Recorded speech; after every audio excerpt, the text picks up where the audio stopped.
welcome to a very special edition of the Full Force News Burst, brought to you by GeneralsJoes.com, with me as your host, Chris. All this talk of pizza is making me hungry, McLeod, aka Diagnostic 80. On this instalment of your absolutely favourite kind of burst, we have managed to coerce Jesse DeStasio, one half of independent toy company Toy Pizza, to talk about his new upcoming Kickstarter project, Action Figure of the Month Club. So without further ado, let's get stuck into this news burst. In 2015, an independent toy company called Toy Pizza launched a successful Kickstarter campaign for Knights of the Slice. The GLiOS system action figures became very popular, and now they have a new campaign coming very soon called Action Figure of the Month Club. We have managed to get hold of one half of Toy Pizza, Jesse DeStasio, to talk about the project tonight. Jesse, thank you so much for joining me. How are you doing, sir? I'm doing good. I have these sort of pre-Kickstarter launch jitters. Yeah. There's two phases to the affliction of Kickstarter campaign running. There's the anxiousness and impatience when you're waiting to launch, and then there's the grueling in-between time. Terrifying in-between time. Because you do all your pledges really in the first day and the last day. So yeah. The 28 days in between are absolutely mentally grueling. And you just imagine, even if you fund really early, you just imagine all these terrible scenarios. So yeah. I'm at stage one of grief, I suppose. Okay, well, let's first off, could you fill our listeners and viewers in with a little background on Toy Pizza itself, that first Kickstarter you guys launched back in 2015, and what made you guys decide on doing your own line? So Toy Pizza initially started as a YouTube program. We are and were a Frederator Studios production. Frederator are probably best known for doing Adventure Time. Yeah. And a bunch of great cartoons. They had a YouTube partnership and produced, and still do produce to this day, all this fantastic YouTube content. So we primarily started out there, and initially I tried to find other people to do that. I just didn't have a toy show I liked watching, so I thought there was a market for that. And I tried to get other people interested or wanted to produce, but at the end of the day, I ended up having to do it myself with my partner Nikki and our former third co-host Cade. So the Toy Pizza brand, the entity, really started as, a weekly show. Yeah. And I come from a toy design background. I've worked at a lot of different toy companies. I've also done the other side of the toy industry, which is licensing, wherein you're sort of brokering the deals for the toy line. And I kind of backdoored my way into having a toy line through having a built-in fan base with a YouTube programming, if that makes sense. Because, look, it's incredibly difficult to launch a toy line, especially an independent one where you have no audience, you have no consumer base. Yeah. So I had this feeling like, okay, we've got 25,000 followers. Maybe that could equal, 0.5% of people of that audience would be willing to buy a toy. And maybe that's something we can build off of and grow. So we went to Kickstarter pretty soon after we started Toy Pizza. I guess in 2013 we started Toy Pizza. We did the Kickstarter in 2015, but really had been prepping it for all of 14. And I guess we did it because, one, I want more toys and I want my own ideas to be expressed in toys. But two, I always felt like Toy Pizza was not just a YouTube show. It was not about me. It was not about Nikki. It was about what kind of feelings you have when you think of toys and you think of pizza, think of like neon colors and weird accessories. And there's just an indescribable feeling that hopefully the word Toy Pizza evokes. And I think that's a very toyetic word and emotion. And I felt like we could find a mascot within that, ether, Yeah. And that became the Knight of the Slice, which is the sort of de facto mascot of Toy Pizza. So I know that was very long-winded, but hopefully not at all. That explains. No, we like lots of background on this show. All the figures use the GLiOS system, correct? So could you explain a little bit about that for anyone that isn't aware of it, please? Sure, absolutely. So the GLiOS system was started by a man called Matt Dowdy, who's this genius recluse who lives in the wilds of outside of Boston. Yeah. And I met Matt Dowdy more than a decade ago when I was sort of an unpaid intern working a booth at San Diego Comic-Con, and this crazy-looking guy with a huge beard, this big, tall caveman type, came up, and he had the most pleasant demeanor, and he knew about the very small, very fledgling sort of customs I had done, through I don't know, Toy Fair magazine or some of the message boards. And we just started talking, and then he showed me these figures he had made himself. So Matt he sort of repaired generators and all types of machinery as his day job, and he would take scrap metal and use the tools within that workshop and craft his own figures. It was really exceptional, and these were highly detailed, and I was immediately captivated by them. So Matt sort of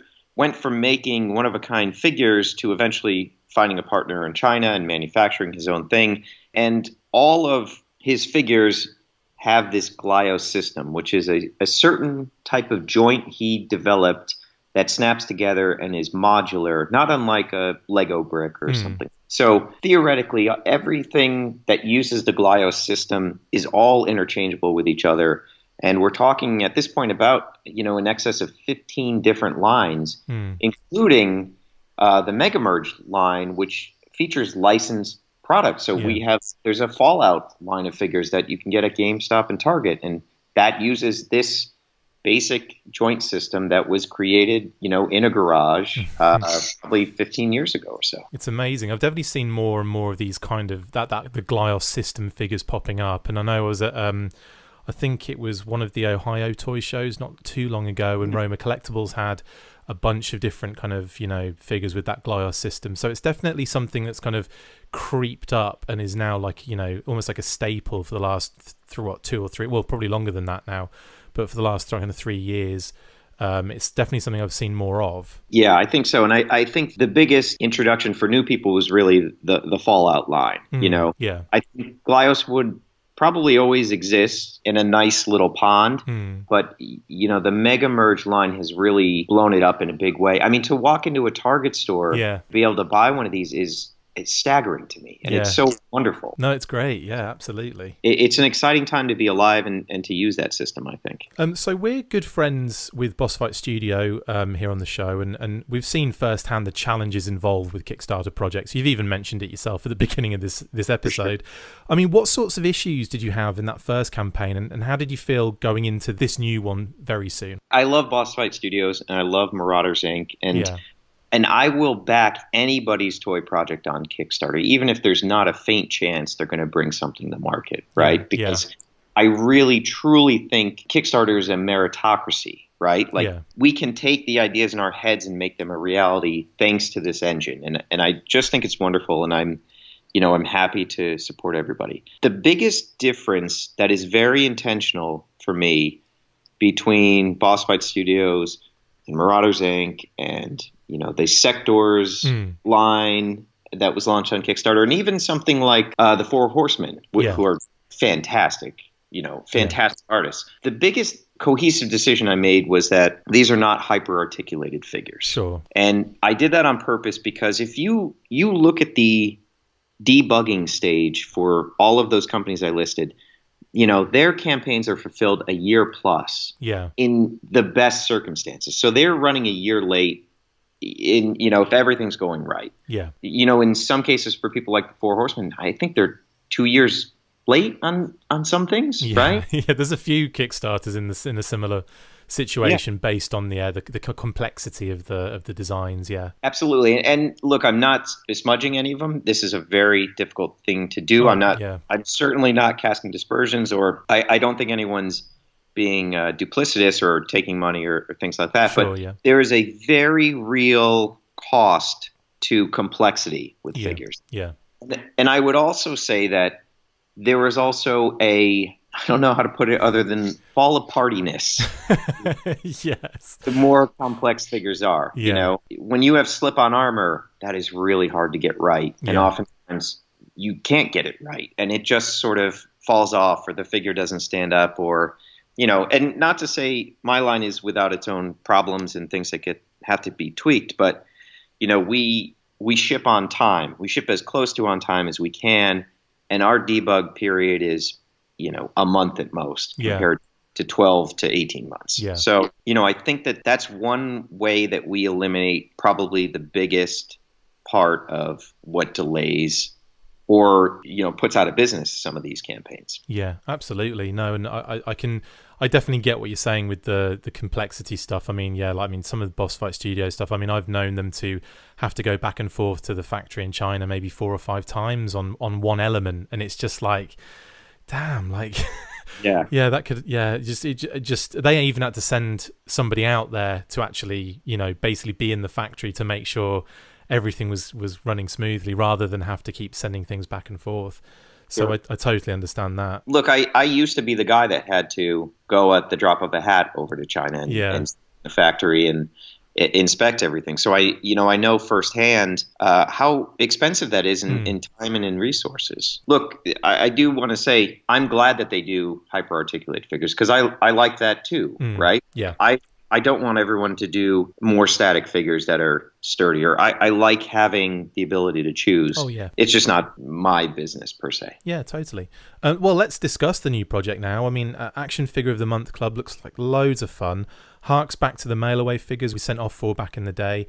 Take us through the decision to make this line. How did this concept come about?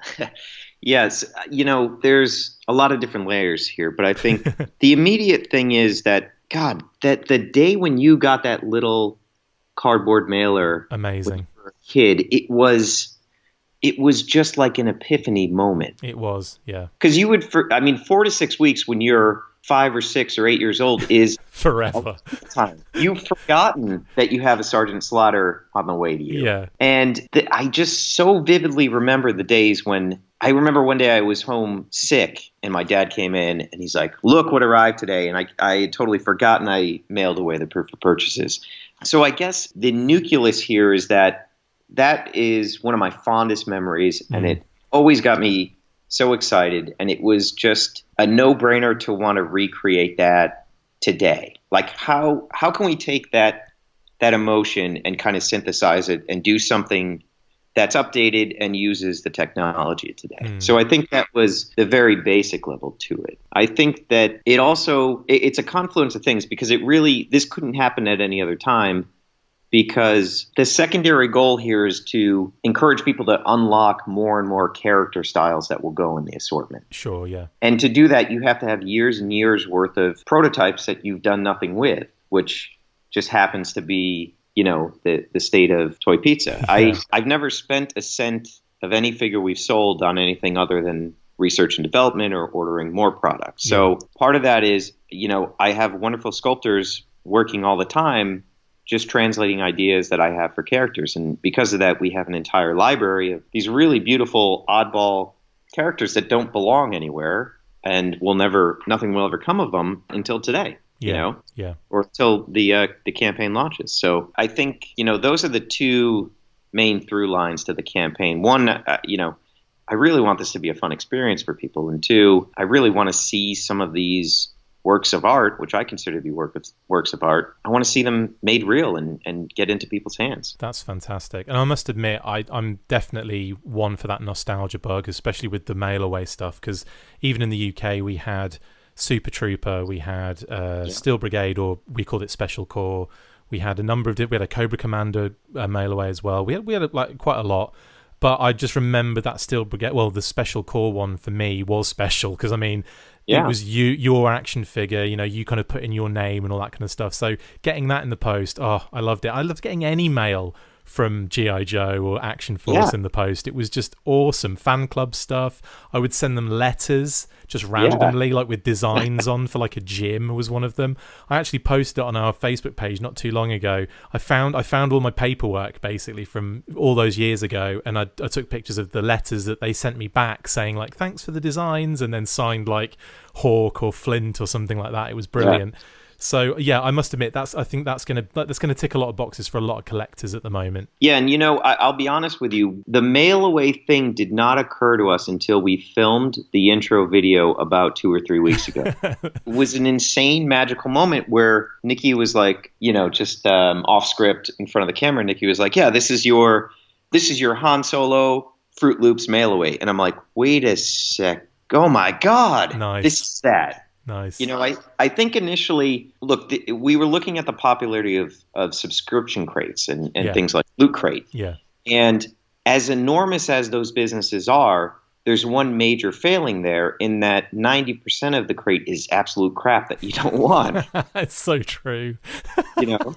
Yeah. This is sort of a mutation of that wherein you're only getting the good stuff. You're only getting the figure. Yeah. And it had to have been in our subconscious, this idea of mail away figures, but it really didn't bubble to the surface until really a few weeks from us here talking. Yeah, and yeah. I quickly was able to kind of add that to the front facing the campaign, and we focused the video on that, and it just sort of clicked everything into focus for us. It was really magical. So just out of interest, what was the plan for delivery initially? Was it just everything at once? No, it was going to be a monthly thing, but it was less of the marketing of a mail away. I see. And it was more sort of our version of a loot crate. You know what I mean? Yeah. Of a subscription box. And talking about the figures, I mean, they'll be completely mysterious until in hand, of course, but how much fun has it been coming up with new characters and designs? It's a lot of fun, but I got to tell you, it's also like an exorcism in a lot of ways. You know, I would say half of these characters are from my childhood, from the same paperwork stack that you have, right? Yeah. I borrow very heavily from my old drawings and try to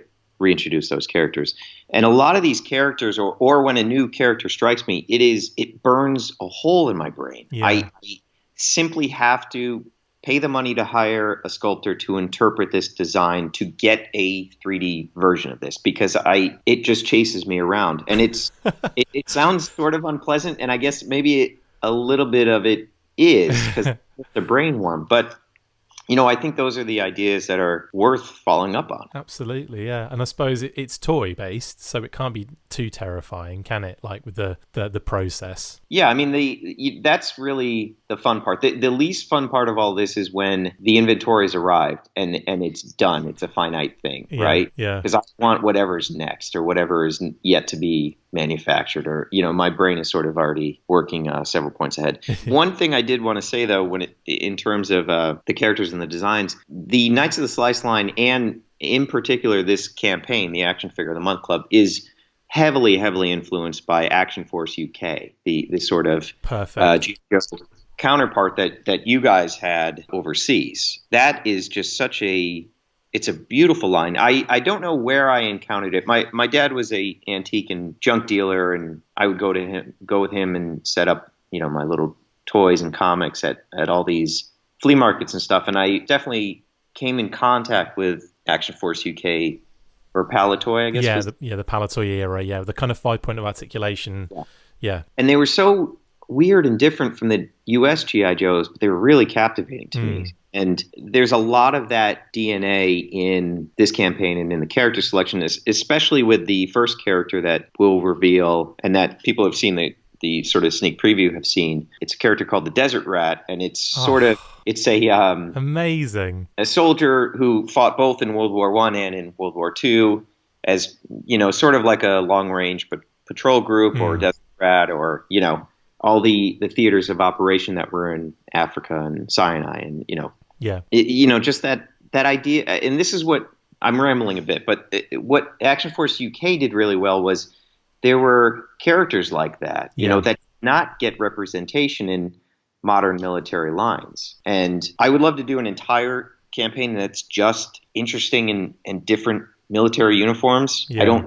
That's entirely feasible at this point. So the first guy out of the gate is really my love letter to that. That's amazing, and hopefully with the people listening to this show, that's going to get a lot of pledges when you guys start the Kickstarter. That's brilliant. I'm really impressed that the Action Force has got some sort of, I don't know, has had some sort of effect or inspiration within this particular line. That's amazing. And in actual fact, it's not surprising. We myself and my wife travelled to the UK not too long ago, a few months ago.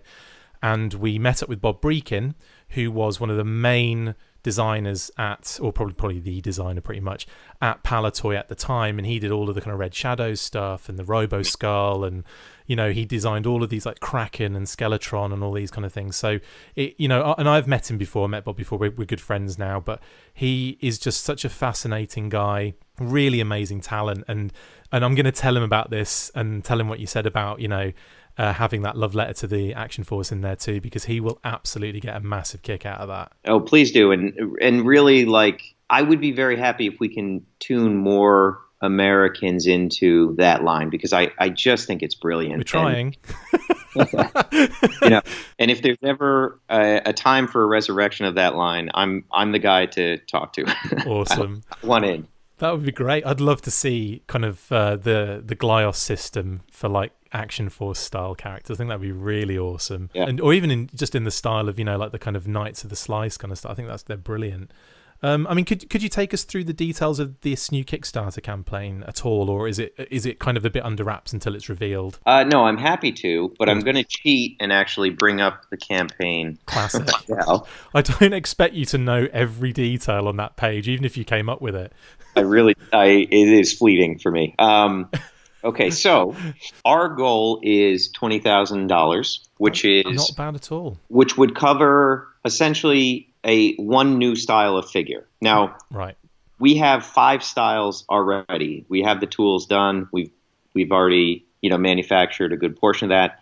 So the question becomes: are we shipping 5 or 6 styles in 2019, or are we doing more than 6 different styles? Yeah, I see. So 20,000 is the goal, and we've got a lot of very interesting incremental unlocks. Basically, around every $15,000 after the initial goal, we'll have an entirely new sculpt, a new figure. In between there, at 2,000, 5,000 plus, we'll have something interesting that kind of gets unlocked and keeps people going. Yeah. So that's the nut we're looking to get. So if you just want to kind of watch the campaign or you want to contribute, but you don't necessarily need any toys, this is for really like elderly relatives, I guess. You can pledge $5 and you'll get to see all the behind the scenes stuff, and I'll send you a sticker, and it is greatly appreciated. Not everybody, this is a relatively high-ticket campaign, and I do not begrudge anybody that can't dedicate their hard-earned money to it. Sure. I think it's totally fine. Even if you just shared the link or gave us a like, I think that's fantastic. That is tremendously helpful. So $5 for, the unwashed masses, we'll say. If you just kind of want to dip your toe in and you're a broke student or a uni lad, I guess, as you would say, I don't know. Yeah. Well, just most people are broke now, so I wouldn't worry about it too much. Must be that Brexit. Big time. You can pledge $25 and you will get one figure randomly throughout the year. You'll probably forget you backed it, and it'll be a nice surprise for you. And I will send you a figure. Awesome. I should probably do a quick tangent here and say all of these figures are blind, so you're not going to know what you get. Sure. And this is a tall ask from people, because you're going to give me a lot of money, possibly a couple $100, and you're not going to know what you're getting, but you're going to get 12 somethings.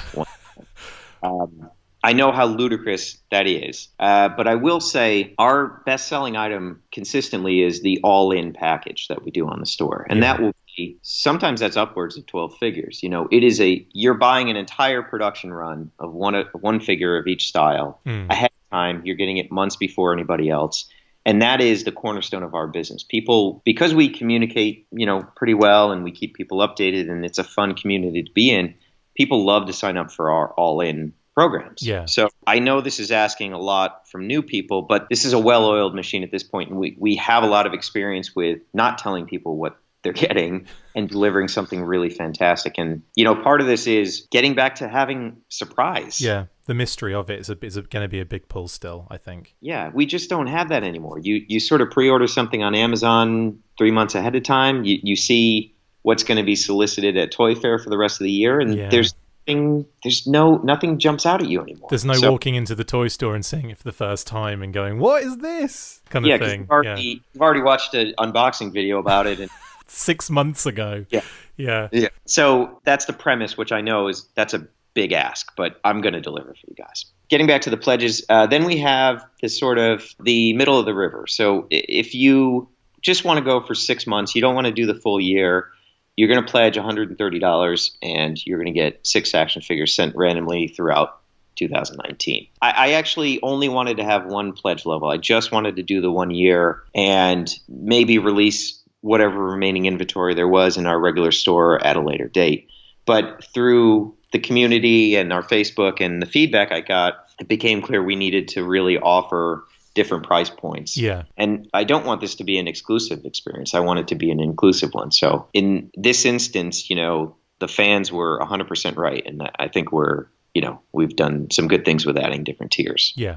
So that's 130 for 6 months. Then you have the real, the prime rib of offering. You got $240 12-figure action figure of the month club. This will also include any bonuses or accessories we unlock through the campaign. And you're going to get, one figure a month. You're going to be constantly surprised. Depending on how much critical mass we get, these may be figures that are only available to the people who sign up for this. Yeah. Maybe they're deluxe paint versions of a figure that will be released later on. Maybe that, there's any number of combinations of things we can do here. But this is really what I'm pushing for and what I think is going to get people the most value and also not be left out of the conversation. Yeah. There's been plenty of times where I see people, they post something from the G.I. Joe Club or the Transformer Club, and I'm like, damn, I should have signed up. Yeah. So we have that. And then the biggest hiccup that we have with this campaign is there's no way to make this work internationally. We cannot use first class for international. Yeah. I'm surprised you can even ship internationally. The prices are ridiculous. It's crazy. It sucks. We have fantastic vocal fans in Europe and all over that are really like every single day these people are posting and contributing. So the half solution I came up with was for $300, we can ship you 6 figures twice a year. So we break it up a little bit. Yeah. Just to give a little more background, we could ship first class, but when we did our first campaign, we had missing packages. We had claims of undelivered goods. We had every number of snafus that happened. We lost hundreds and hundreds of dollars shipping internationally. Not surprising. Not to say that people are taking advantage of that internationally, like making false claims and things like that, but it can bankrupt a business. And so we can only ship with tracking numbers. That means shipping via priority. And because of that, we can't do it monthly. It would be as expensive to ship as it costs for the figure itself. It would be double everything. Yeah. No, I totally understand that. Yeah. And there's a sort of downside upside. The downside is, the first 6 months, they're going to be lagging behind and they're not going to see stuff. The Americans are going to have stuff long before our European friends do. Yeah. But come middle of the year, they're going to get the next 6 months before the Americans, right? Yeah. So I recognize it as an imperfect solution. I know it's ruffled a few feathers, but my first inclination was just not to do international, just because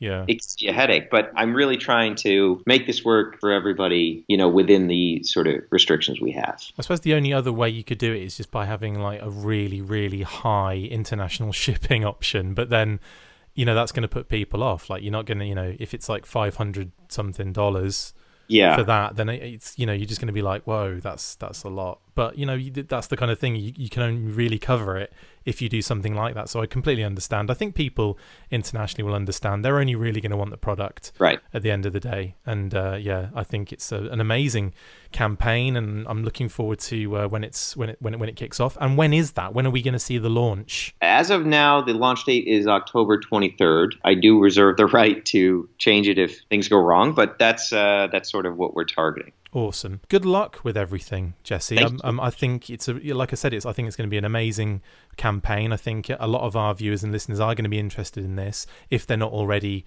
on board with Toy Pizza. So just good luck to you and to Nikki, and hopefully when you guys are maybe halfway through or maybe towards the end or even after the campaign, if you'd like to come on and have a chat about that, however way it went, I mean, we'd be happy to have you back on again. Absolutely. I'd love to do that. And I'd love to get Nikki too, because I think he adds a lot to the equation as well. Yeah, that'd be great. More the merrier.